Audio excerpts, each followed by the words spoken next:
Thousands of jobs historically off limits will now be up for grabs. Jobs like parajumpers leaping from airplanes and infiltrating enemy lines to rescue stranded Air Force colleagues. That has never before been allowed.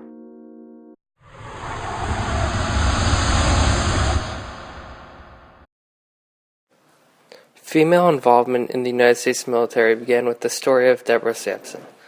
During the American Revolution, Sampson disguised herself as a man and served in the Continental Army.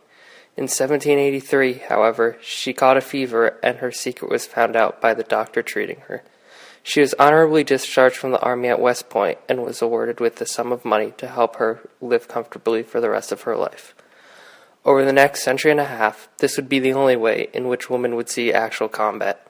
Women in all branches of the military were restricted to support positions such as nurses, cooks, and translators. In the 1940s, the Army and Navy created female units. However, these units never experienced combat. They continued to serve support missions such as transportation and rescue operations. In the 1980s and 1990s, the Air Force and Coast Guard opened all jobs to women, and women began to serve in combatant ships and aircraft. In the 21st century, women were able to expand their roles to include land combat. While the other branches of the military have had little difficulty integrating women into their units, there has been a great controversy with the Marine Corps. The Marines, which have the most rigorous training program, operate as an elite branch with tremendous combat effectiveness in ground operations. Therefore, when asked to integrate women completely into their forces, the Marines did not alter their training programs to better fit women. And they have a pretty good reason for that. Following is a brief analysis of gender integration in the Marine Corps.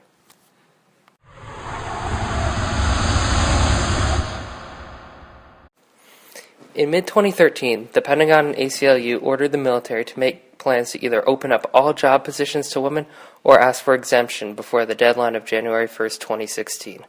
However, bitter debates and arguments have followed ever since, with almost nothing being done to make any actual progress until the fall of 2015. This is the same time that a Marine Corps report was made public stating that women soldiers were more likely to be injured during operation and fall short in many other standards when compared to the male soldiers, and thus they asked for exemption. Since the other branches have been researching the possibilities of integrating women into combat units, some critics have blamed this report by the Marine Corps to be engineered to keep women out of the infantry units, specifically by using experienced male soldiers against female new recruits for comparative research of combat performance. While this argument does not have a strong statistical support, there are clear physical differences between male and female soldiers. Previously, the women military personnel in the United States had been evaluated under a different grading system than male soldiers, which were based on the different functions and missions that they could carry out. Here are the results from the Marine Corps study. In anaerobic power and capacity, female Marines average 15% lower levels than their male counterparts. In anaerobic power performance, the top 25% of female performers and the bottom 25% male performers overlapped. In aerobic capacity, female Marines demonstrated levels 10% lower on average than male Marines. Over the course of the assessment, musculoskeletal injuries totaled 40.5% for women, more than double the 18.8% rate for men. What was the cause for this difference between male performance and female performance? The most obvious answer lies in the physical difference between the men and the women. The average male Marine volunteer was 178 pounds with 20% body fat, while the average female volunteer weighed 142 pounds with 24% body fat. Since carrying a heavy load is much more difficult for smaller, lighter people, the women had much greater difficulties in this part of the training. And to be honest, the Marines did not make this up. One of our team members is enrolled in the ROTC program here at Penn State and interviewed several female ROTC students on their views of integration and especially on the physical problems. Hi. Hi. Can you give your name, Lindsay please? Hanna. Thank you. All right, so have you heard about the recent order from the Secretary of Defense for full integration of women into all military Yes. positions? What are your feelings on that, personally? I think it is great, like women should be held to the same standards physically to be in the field. Like it shouldn't be knocked down. Like they should have to have the same strength as men, but the ability for them to at least try. I mean, that's great. Okay, that's good. So, do you see this changing the standards at all? Do you think that they'll integrate a gender-neutral APFT? I hope so. I think that that's what we're working towards as a country, yeah. Now that women are being integrated into the different fields. All right. And on another note, if they did make a gender-neutral APFT, do you think that would have the reverse effect of just raising the female physical fitness standard up to what the men's is currently, and then causing a drop in female performance? I mean, yeah, physiologically speaking, it's harder for us to do what men can. So yeah, our scores will be lower.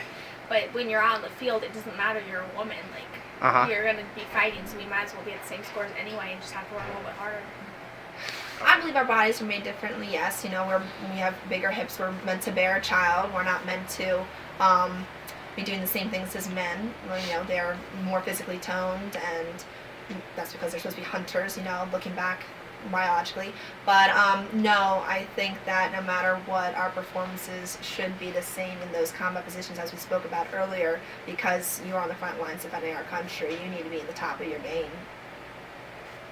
Even the physical side, when we were rucking, which is running with a ruck, they would try to push us, but you could tell they were getting annoyed with us falling behind or not being able to run at their pace.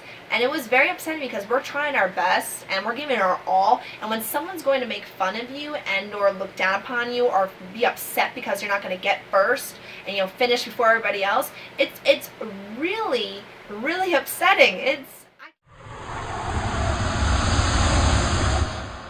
The Secretary of Defense, Ash Carter, has announced a non-exemption policy, meaning that all military units and branches should be working on opening all combat positions to women. However, this has nothing to do with the mitigating ongoing debate, which is, are women really fit for heavy infantry combat missions? Carter stated that women will be able to drive tanks, fire mortars, and lead infantry units. He also went on to declare that women will be able to serve as Army Rangers, Green Berets, Navy SEALs, Marine Corps Infantry, Air Force parajumpers, and everything else that has been previously open only to men. Nonetheless, he is still unclear on how to deal with the issues associated with the demanding standards of these special operations units. For some, the difference between the physical strength of a woman and man is clear as day. This argument states that one cannot make a 140-pound woman carry 100 bags of weight and still expect her to perform other tasks effectively. Can it be done, though? Can women increase their success in special operations training programs? There are voices and experiments concerning what the modern battleground entails as necessary capabilities and skills. As Ash Carter puts it, important work has been done to ensure each position now has standards that are grounded in real-world operational requirements, both physical and otherwise. So, we are positioned to be better at finding not only the most qualified women for the positions, but the most qualified men. Will these revised gender-neutral standards be exceptionally practical and enable every talented individual to serve to their full capabilities, or will it be an experiment that concludes with male standards for all? Given that the United States has been training and using women differently than men for such a long period of time, the question has yet to be solved. More immediately, the following question arises. Will the dissenting voices among the leadership in the military about how the women soldiers should be recruited and trained for their new jobs have an impact on the actual outcome and effectiveness of integration? At this moment, there has been yet to be a clear, satisfying resolution.